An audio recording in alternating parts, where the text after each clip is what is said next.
Kate, a brand new Netflix original movie starring Mary Elizabeth Winstead and Woody Harrelson in a movie about a female assassin that has 24 hours to get vengeance on her murderer before she dies. It's an action movie, and based off the trailer for this movie, I was no way excited for this movie because it looked like a terrible rehash of, say, A Crank starring Jason Statham. A movie where he was poisoned and he had a certain amount of time to live. He was going after the people that gave him this problem that he had to keep charging or some shit. How did that movie ever get made? Well, this is a similar concept in the base concept that a woman, a female assassin, gets poisoned with plutonium-204 and she decides she's going to kill the people who tried to kill her, even though there's no cure for what they've given her. So she's definitely going to die at some point, but she's got stimulants, so she's away. So the movie is based in Japan, primarily I believe in Osaka, Japan. A neon city for the most part. A lot of neon in this movie. It's become a big trend lately, neon in movies. Gunpowder Milkshake was a similar type of action movie, female lead, neon lights, JOLT the same. You know, it's happened a lot lately. Neon lights are becoming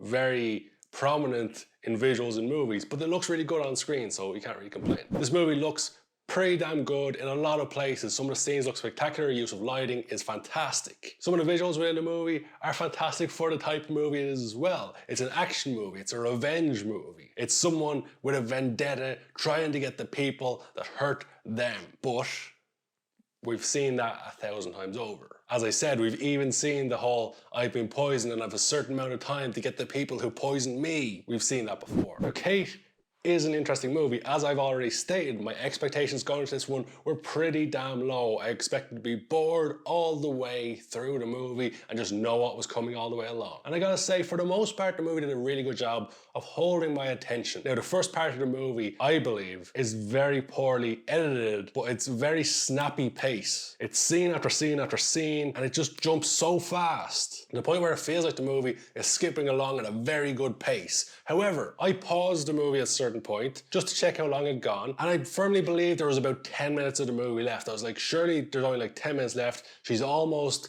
to her target. She's almost done her objective. There can only be about 10 minutes of wrap up left. Well, only an hour had gone by and there was 40 minutes still to go. That's an indication of poor pacing in the movie that I thought it was further along. So the movie didn't feel slow initially, but when I realized there was about 40 to 50 minutes left, I was like, wow, this movie's taken a while to get to this point. But the next 50 minutes ticked by a little bit better, and as I say, the pacing felt fast in the movie because there's constant action, your eyes constantly being drawn towards something else, there's big fight scenes, good fight scenes, bad fight scenes, stuff we've seen before, and some very interesting action as well. The dialogue within the movie is a bit iffy at times. They go to extremes at certain points to explain to other characters what's happening within the movie, about how the stimulus works and how the poison works and how she's being killed and how she's only got a certain amount of time to live, and it's all over explained throughout the movie at various points. But the thing is, this is an action movie, and ultimately the story can go to the side for a little bit because most action movies are the same. They've got an objective, someone they want to kill. It's always turns out that it's not the person they thought it was. It's usually the person that brought them up as a youngster who turns on them. But the main thing within an action movie is the action, shockingly. And this one is interesting because some scenes were fantastic. There's a scene in a restaurant, I believe it is, at the beginning of the movie, or close to the beginning of the movie. Mary Elizabeth Winstead's character is just beating up a room full of people, and it's fantastic. It's crazy, it's wild, it's insane. A guy gets a sword through the nose. Fantastic. But then you have other things in this movie, like everybody's gun at some point in this movie jams. Like, there's so many gun jams in this movie. Even to the point where near the end, there's a scene where Mary Elizabeth Winstead's character's on the ground, a soldier comes along, she goes to shoot him, her gun jams, he goes to shoot her, his gun jams, and then they both have to like fix their guns, and first one to fix their gun in this really awkward scene gets to shoot the other one. It was really kind of stupid to have it in there so many times. There's another scene where someone else is chasing her. Right as he's about to shoot her, he runs out of bullets, so she turns around and says boo, and he falls down.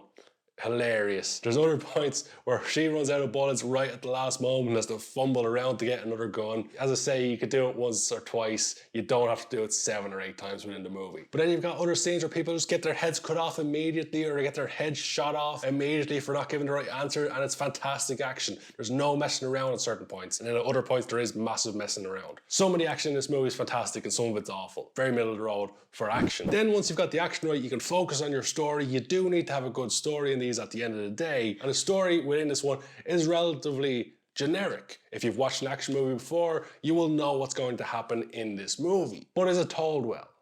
I would say yes, for the most part, kind of.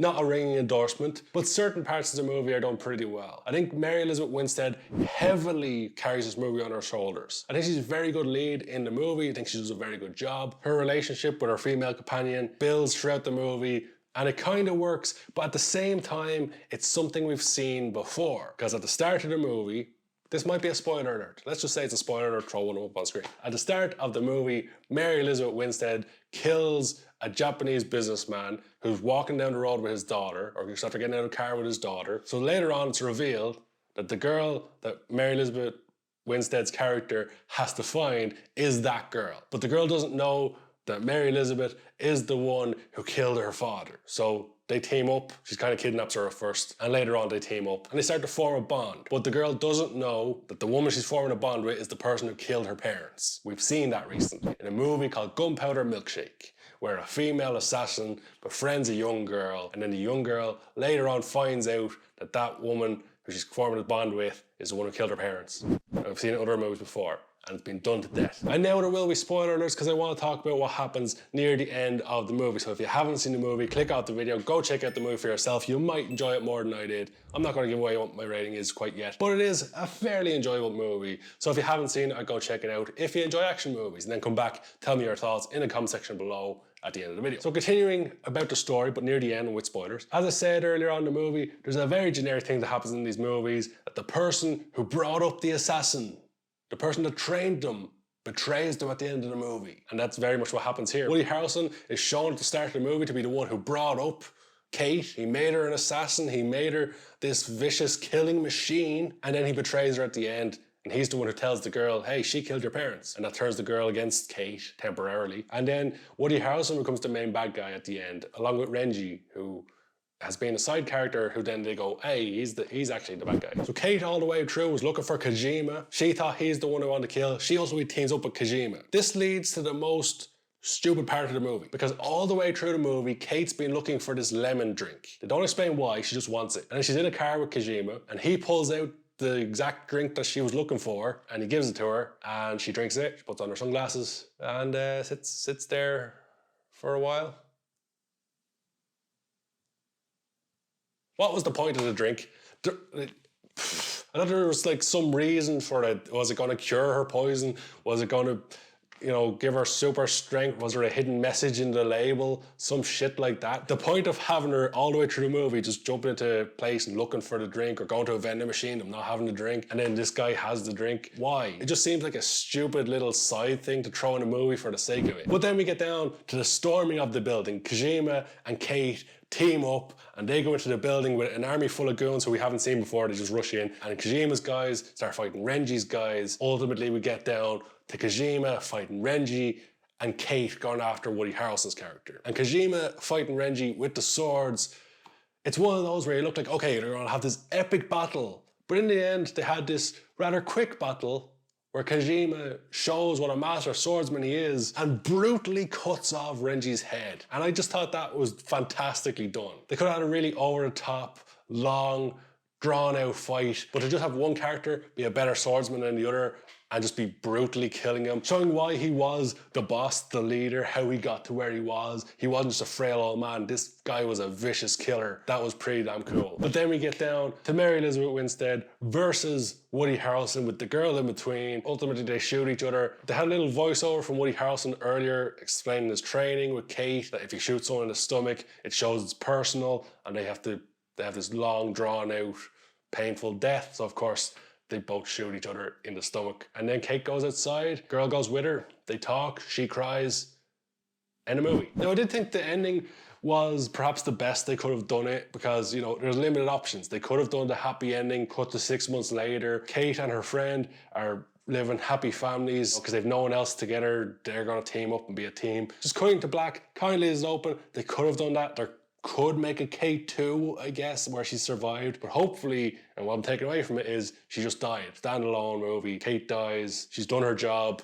but there's no saving her. I think that's the best way to end it. Having a whole happy families thing at the end and she magically found a cure would have been really stupid. So they did the best they could with the ending. As I said at the beginning, my expectations of this were very low. I expected it to be a poor movie, a cheap imitation of something like Crank. But in the end, I got a movie that was enjoyable to watch. It was paced fairly well, not fantastic. The story was okay, nothing unique. The action was good in places. The acting from the main actors was pretty good. The dialogue wasn't fantastic. The visuals were good. I've nothing to complain about with the sound. So overall, it's a tough one because a lot of this movie I liked, a lot of the movie I didn't like, so ultimately I think I gotta go down the middle of the road. So when it comes to a rating out of 10 for Kate from Netflix, I'm gonna go down slightly above middle of the road and give it a 6 out of 10. I think if you enjoy action movies, you'll probably enjoy this movie, but don't expect to be mind blown. For the most part, a fairly generic movie, enjoyable in places.